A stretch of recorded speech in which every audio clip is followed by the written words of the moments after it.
Oh, thank you. Call the meeting to order. Williams. Yes. Miller. Yes. Botts. Yes. Nichols. Yes. Lesh. Yes. First, we have the approval of the minutes of the March 23rd, 2015 work session. I move we approve the minutes of the work session. Second. Williams. Yes. Miller. Yes. Botts. Yes. Nichols. Yes. Lesh. Yes. Now we have the minutes of the March 23rd, 2015 regular session. I'll second that. Williams. Yes. Miller. Yes. Botts. Yes. Nichols. Yes. Lesh. Yes. Next, the big thing on the item, on the agenda is council pay.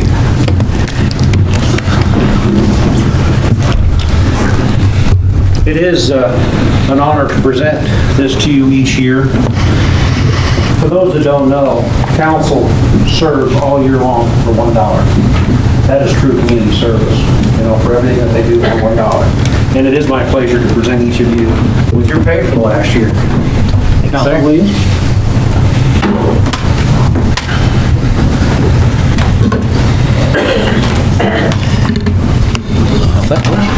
Thank you, Mr. City Manager. Is that yours? Chairman Midland? That's what it is. Probably just so we're closer to it. There you go. Now, this is the last time I get to present this one. Dan has done this for 12 years, so he's made a total of $12 doing this job. And reported it every year. And reported it on your taxes every year. He's able to retire. Look at her. Mr. Mayor, could you hold that up so I can, we don't want to miss that. That's important. Thank you. Next, we have the certification of the general election results. Bruce? Your Honor, the results are listed, received from the Audrain County Clerk from Commissioner of Elections, and they are listed in your packets. And you need a simple motion to approve the results as presented to you. So moved. Second. Williams. Yes. Miller. Yes. Botts. Yes. Nichols. Yes. Lesh. Yes. As we have certified the general election results, it is time for the new councilman to receive the oath of office. And if Councilman Lesh and Councilman Miller would come forward. And when the oath of office has been administered, I can't think of the word, you said it, Mayor Pro Tem, Chairman Pro Tem Lesh, I suggest that you take the chair and I will step down. Officially be done. We'll do one at a time. You want to do one at a time, Marcy? Else to have it, huh? I'm going to do one at a time. Okay, so raise your right hand and repeat after me. I, Ron Lesh, I, Ron Lesh, do solemnly affirm do solemnly affirm that I will support the Constitution of the United States that I will support the Constitution of the United States and the Constitution of the State of Missouri, and the Constitution of the State of Missouri, and that I will faithfully demean myself and I will faithfully demean myself in the office of City Council in the office of City Council for the City of Mexico, Missouri, for the City of Mexico, Missouri, for which I was elected for which I was elected on the 7th day of April, 2015. on the 7th day of April, 2015. Sign here.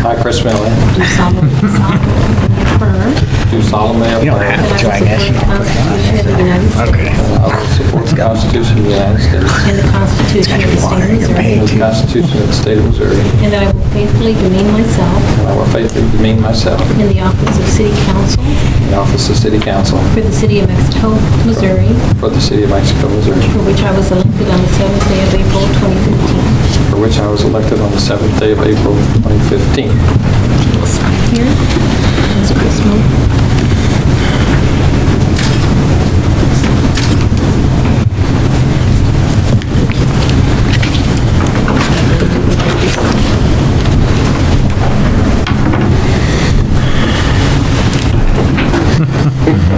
He didn't want to move yet.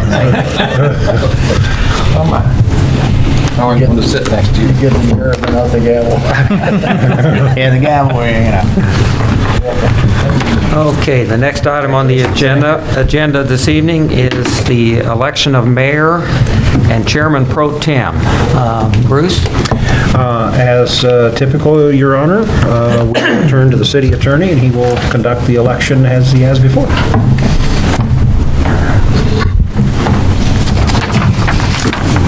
Thank you. I think the first thing we should do is probably adopt the rules. What we have done in the past is required a nomination and a second.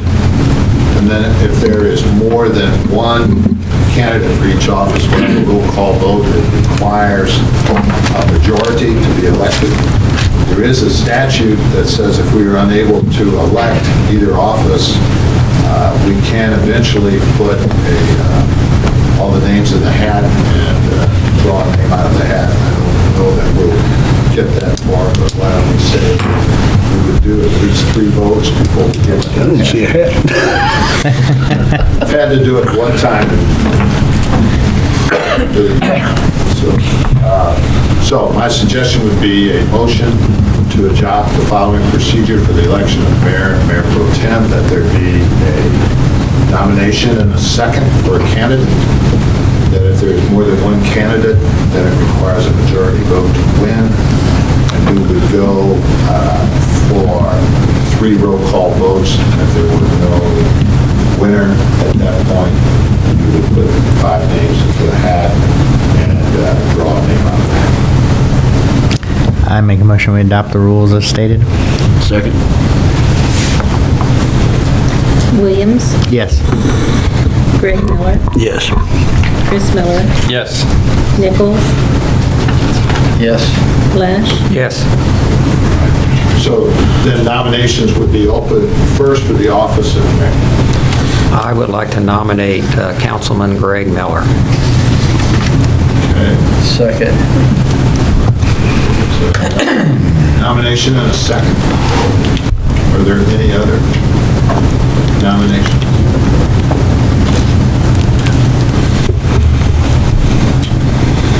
Madam Clerk, would you call the roll? Williams, Yes. Greg Miller, Yes. Chris Miller, Yes.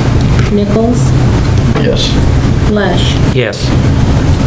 Then we would have nominations for the office. It's actually by statute called Chairman Pro Tem, but I think we all know it as Mayor Pro Tem. So we need a nomination.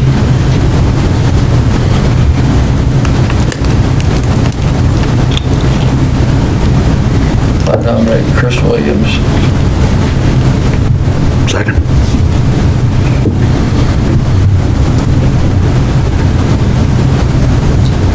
Any other nominations?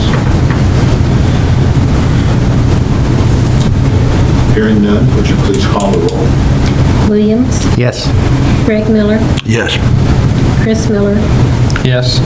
Nichols, Yes. Lesh, Yes. So if you would, the Millers would change seats. I think we'll be ready to go. I don't know whether I can keep it's a name on there, but better shove it in. We'll figure it out. Second, congratulations. That's brilliant.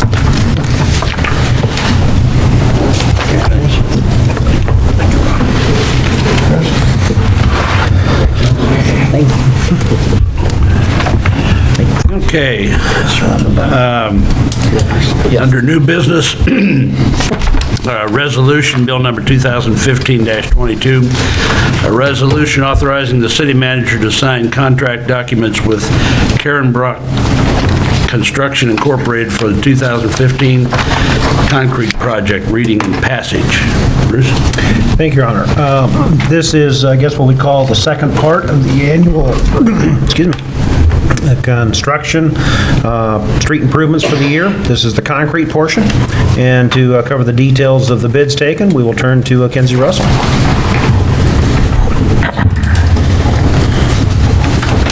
I'm not sure if it's a good thing or not, but the reduction in work that MoDOT is doing has given us more bidders than we normally experience for both our asphalt work and our concrete work.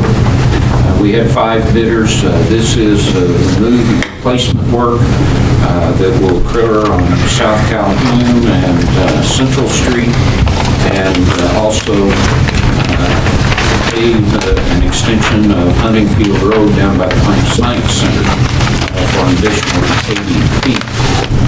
We had 5 bids. They were spread all over the place, from Karen Brock's low bid of $106,673 up to a high bid of $192,853.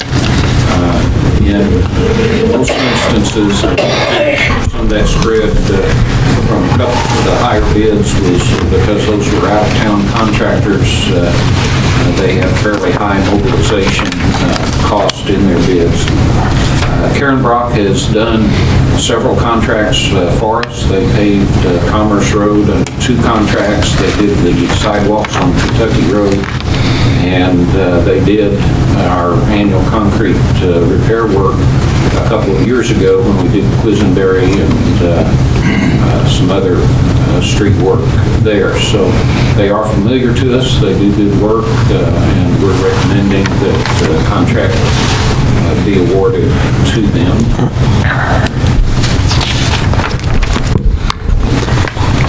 On the bidding sheet here, is this just all together, each project? You have all these different things listed? Is that just each? My question basically is, some of the bids are different, you know, in different unit, different numbers, different prices. I was just wondering if in the future, if you bid them separately, would you save more money? Because it seems like certain things are way more expensive than other things. On each one kind of had a specialty, or? I think, Chris, you're looking at the extended bid tabulation there. We aggregate the units from street to street, so if there's X number of square yards or whatever, another, it might be aggregated.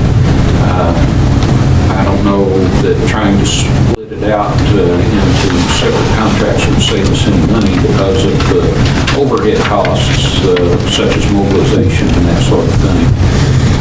I think we'd be paying more overhead in our total, probably. Okay.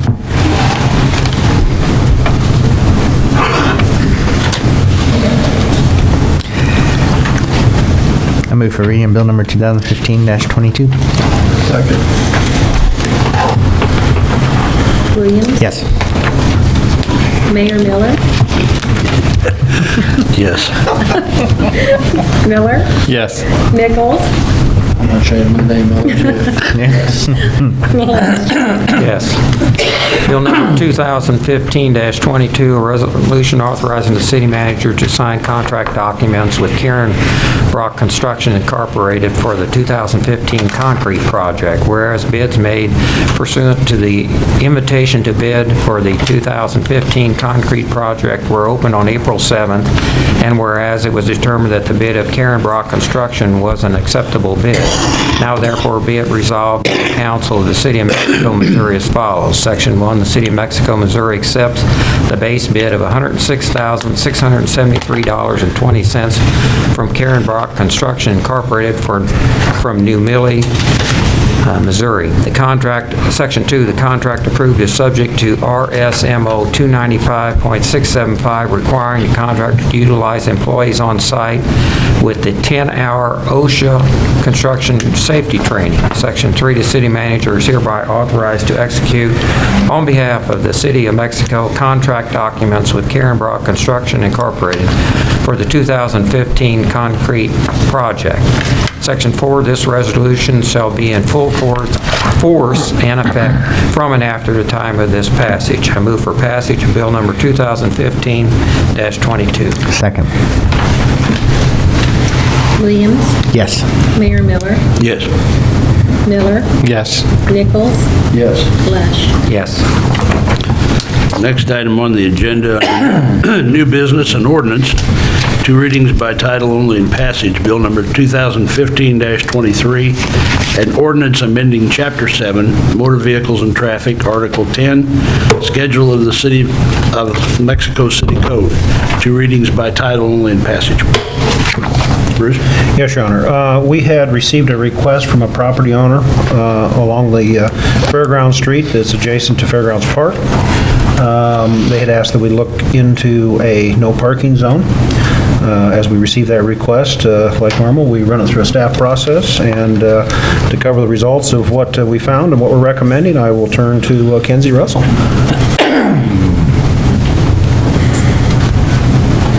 We have a picture on the screen of the area that is in consideration here. The blue line indicating the extent of the no parking zone that's being recommended. As part of the process of looking at this, we did a traffic count there on Fairgrounds in March, which was before a lot of the park activities, outdoor activities take place. That count was almost 1,700 vehicles per day. The width of the pavement there is just 21 feet, and we only have about 1.5 feet of shoulder. We normally look for a minimum of a 10-foot travel lane in each direction, and a parking lane is usually considered to be 8 feet wide. As a result of the geometry and the anticipated increase in traffic during summer hours, for sure, we're recommending no parking on the park side of the Fairground Road. This would allow residents to still park on their side upon occasion, though our survey and inventory found that no one actually was parking along there, at least during the day, and only one occasion at night when we went through and checked.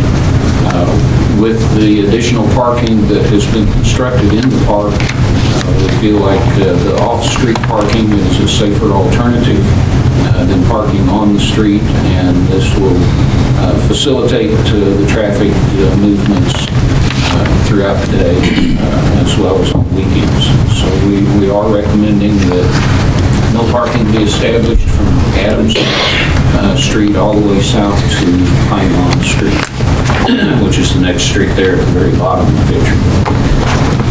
There's a substantial ditch right along in there, isn't there? There is, yes. Would make parking It would not be wise. unfavorable. Yes. Move for first reading by title only. I'm sorry. I have another question. It was brought to my attention the other day that the YMCA is in bad need of parking for their facility over there, particularly when they have large events. And are we looking at that area in terms of places that people can park over there that are not available today? Nothing has come across our desk as a need there at this point. I maybe defer to Chad. We've been looking in the park a little bit more than I am to see if the existing parking lot reaches capacity at certain times or events, but had not received anything. I was, The parking lot's filling up. And we've been working with YMCA staff as to the layout of where the sport fields are going to be in that park, so we maybe free up some space to do something for them. Right now, the spots they're using for play field right next to the Y are where we would need to go, and so we've got to change our play field architecture around to free up some space, essentially. So when we get to that point, we'll talk to Kenzie about designing this. So there's no one during these periods of where they really need parking that are parking along there right now? We did not, we tried to kind of randomly go through with Jim Sternberg, the engineering tech, myself, and the street superintendent, as we were doing regular work around town, and record the day of the week and the time of the day so that we were through at various different times. And we never did find that, except like say on one occasion, anyone parked along that stretch. I just don't want us to make the situation worse for the YMCA and their patrons and their parking there. Excuse me. That being said, do we own the property on the other side of the Y? Can we not do something with that with parking? On the Direction you're talking about? back towards Morris?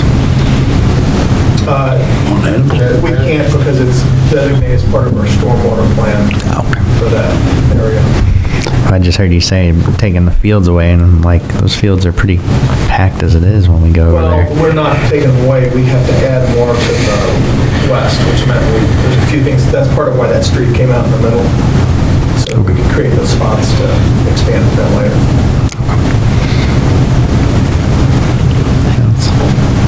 Questions? Move for first reading of bill number 2015-23. Second. Williams? Yes. Mayor Miller? Yes.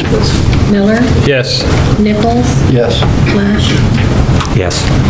Bill number 2015-23, an ordinance amending Chapter 7 Motor Vehicles and Traffic, Article 10, Schedules of the Mexico City Code. I move for second reading of bill number 2015-23. Williams? Yes.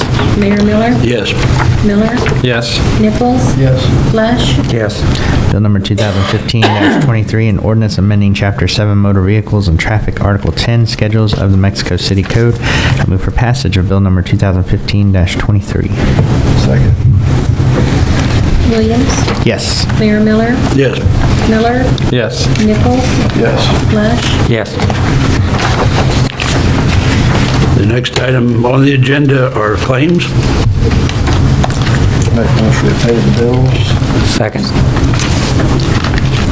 Williams? Yes. Mayor Miller? Yes. Miller? Yes. Nichols? Yes. Flash? Yes.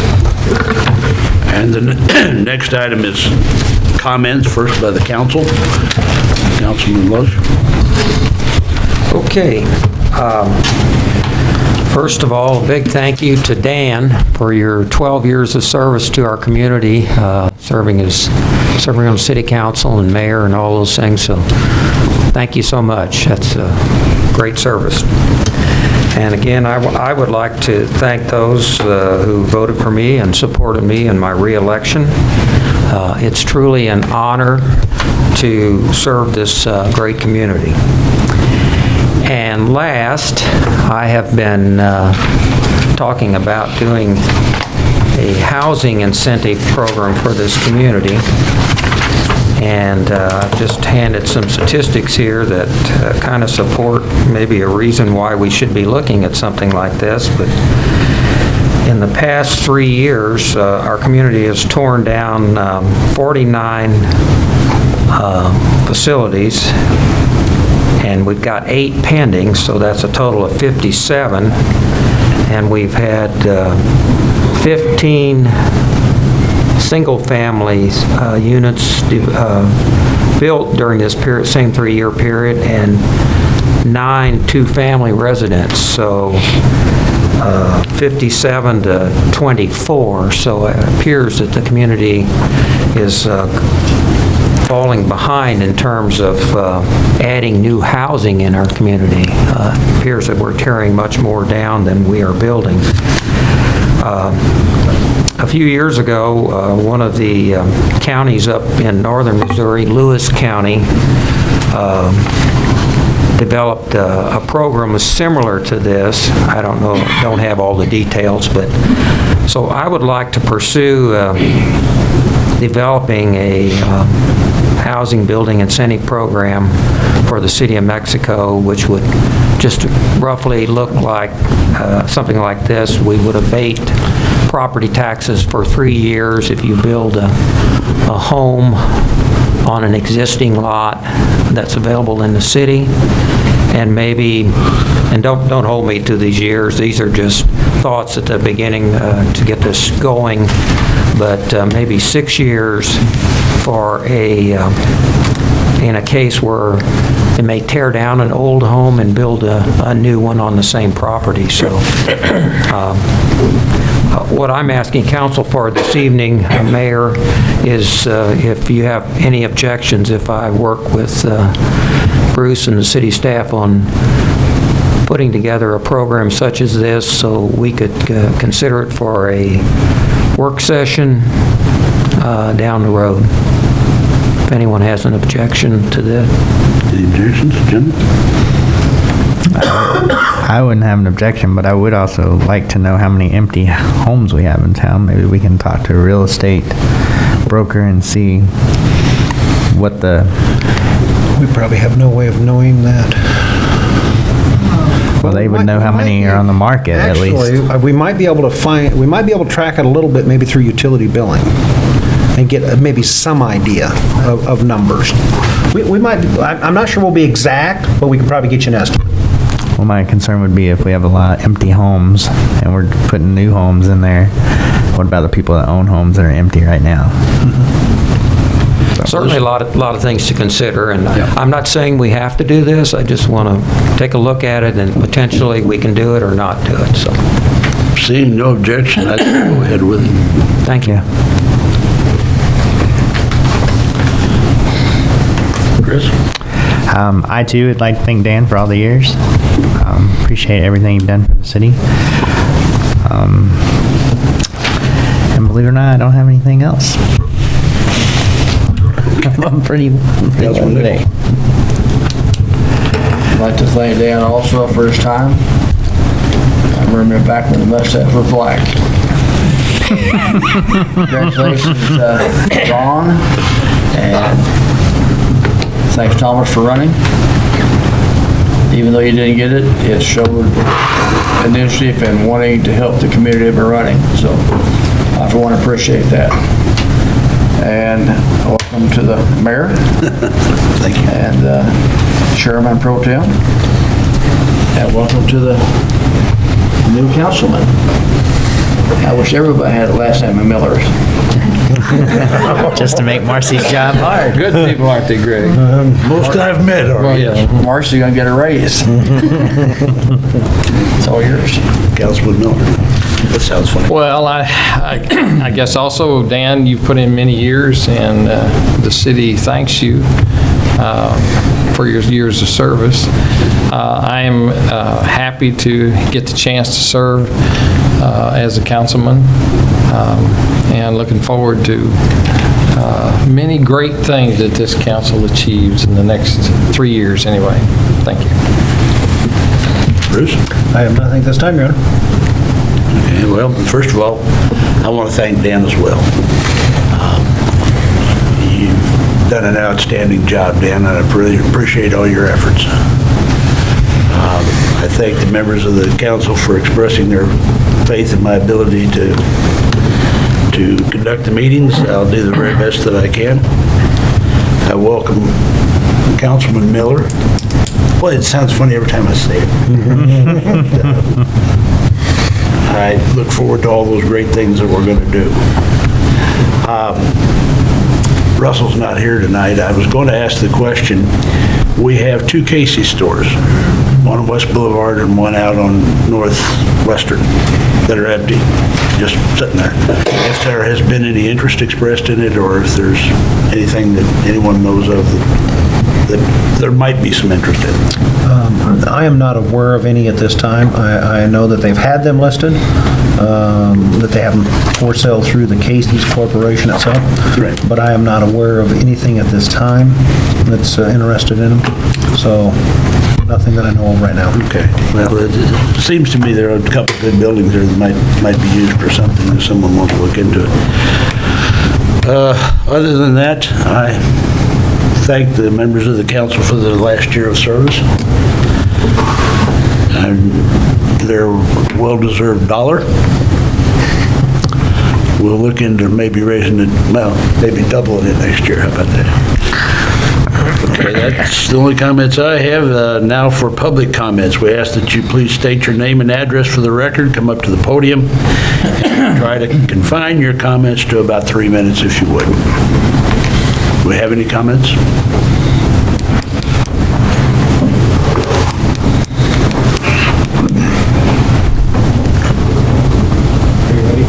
You ready? Tom Spieler, 1617 Meadow Lane. I wanted to talk about Western Street. I brought it up last meeting a few weeks ago. There's been now another pothole that is opening up right where it meets, excuse me, I'm battling some allergies here, so, right where it meets Boulevard. And it's actually like right where your tire has to hit because people park there too for that, the apartments that are right there on that corner. So the road is actually getting considerably worse even in the last 2 to 3 weeks since I spoke about it last. The other thing I wanted to mention was the East Central Missouri Drug Task Force that I spoke about a few times. They held a meeting on the 9th, which was last Thursday, in which they started voting procedures to correct some of the Sunshine Law issues that were pointed out to them. And I just want to say, first off, that's a great thing, and commend them, especially Chief in the back here, because I know she's on the board or council or whatever directs that. So that's a great thing, and just, keeping that, excuse me, just keep in mind with that going forward. It doesn't actually correct the past deficiencies, but it does set the example and the standard for the future. So it's a great thing seeing going forward that those things are being looked at and taken seriously. That's all I have. Thank you. If I understood you correctly, that's Southwestern Street at Boulevard? Correct. And it would be if you were turning from Boulevard, if you were turning heading south towards the Presbyterian Church. Kenzie, you've got all that, I'm sure. Thank you for your comments, sir. Yeah. Any other comments?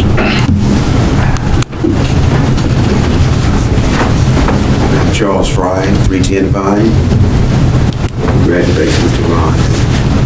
Chris, before I say anything, I stand to represent Garfield Park.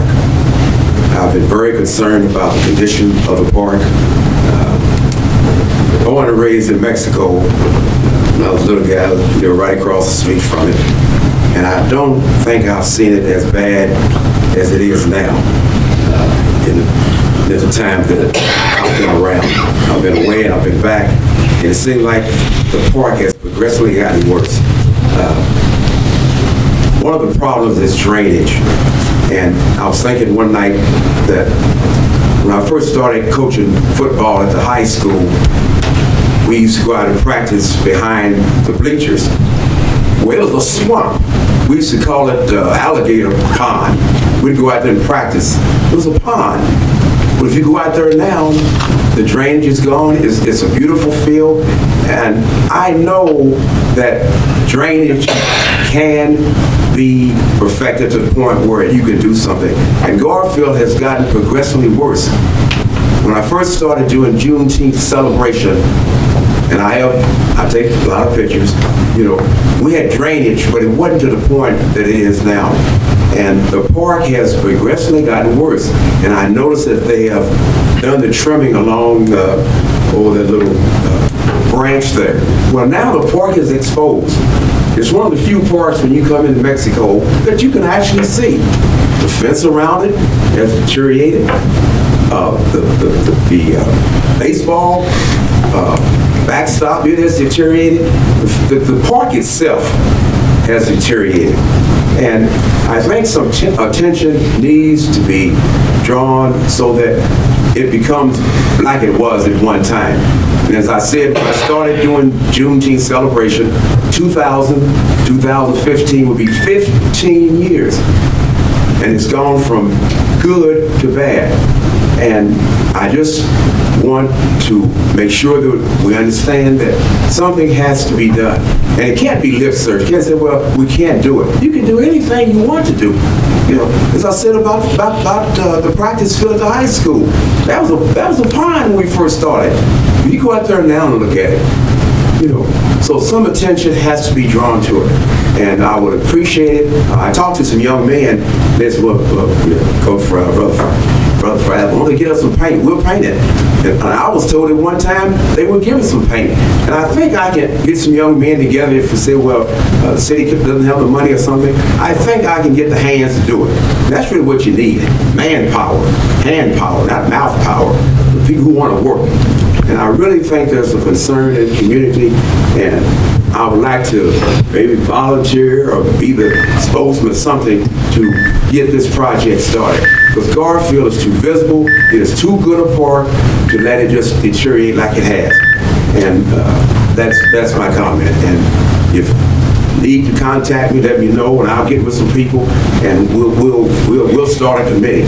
As I said, June the 19th, 20th, and 21st will be the 15 years that we've had Juneteenth celebration. And I can show you, because I've had pictures that I take, the way it looked in 2000, the way it looks in last year, and the way it looks now, and that should not happen. It is a good park. It is an excellent park. If you drain it right, it'll dry. It'll dry quickly. You know, it is a very good park. It just needs some attention. You know, just like us, we don't take care of ourselves, we deteriorate. You know, and the park is the same way. All the other parks are very nice. I go to all of them. They're very, very nice. They just need some attention. Garfield needs some attention. That's all I have to say. Thank you. Thank you for your comments. I started to say Coach.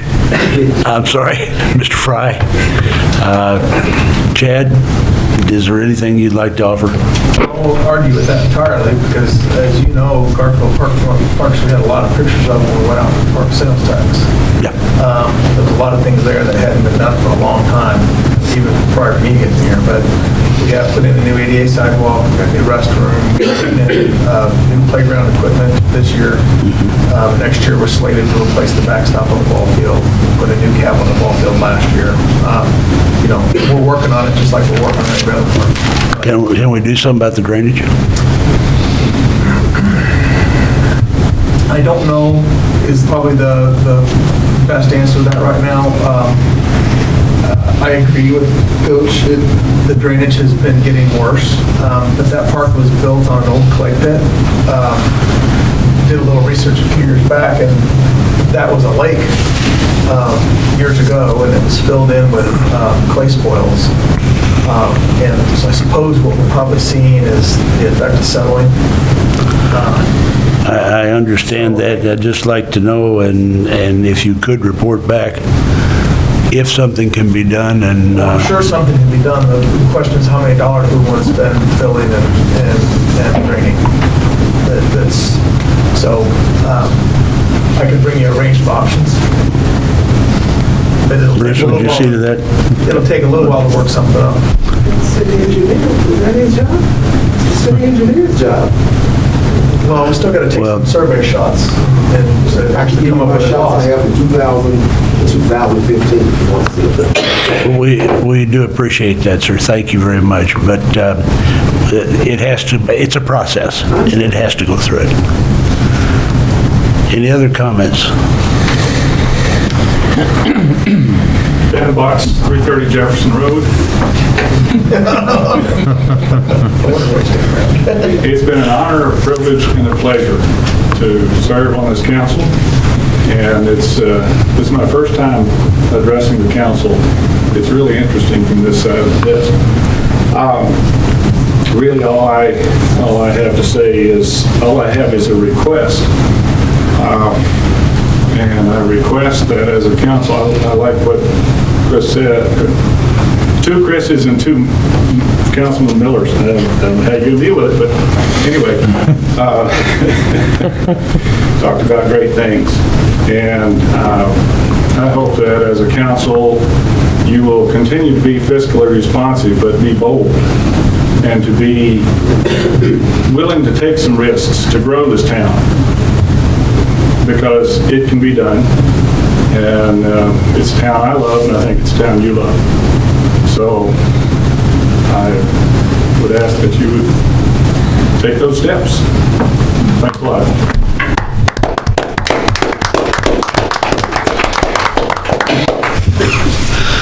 Do we have any other public comments?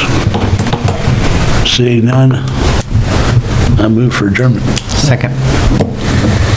Williams? Yes. Mayor Miller? Yes. Miller? Yes? Nichols? Yes. Lesh? Yes.